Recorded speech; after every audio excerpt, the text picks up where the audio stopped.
Policia rajonale e Prishtinës ka vazhduar aktivitetet për zbatimin e urdhëresave të gjykatës, si dhe rritjen e sigurisë publike gjatë javës së kaluar. Përmes aksioneve të ndara në lokacione të ndryshme janë regjistruar gjithsej 228 urdhëresa të gjykatës, prej të cilave 52 për vepra penale. Derisa pjesa tjetër janë për kundërvajtje dhe seanca gjyqësore, si dhe verifikime të ndryshme. Pas përfundimit të procedurave policore, personat e dënuar me burgim janë dërguar në vuajtje të dënimit, ndërsa personat të dënuar me gjob janë liruar pasi të njëjtit kanë kryer obligimet e përcaktuara.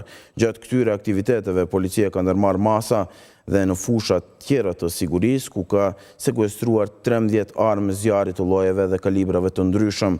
Ndërkohë, në kuadër të kontrollave në trafik gjatë të njëjtës periudhë janë shqiptuar 4416 gjoba për shkelje të ndryshme të rregullave në komunikacion.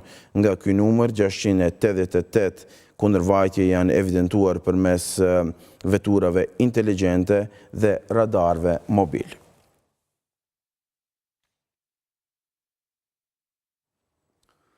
Në lidhje me telashet e guroreve,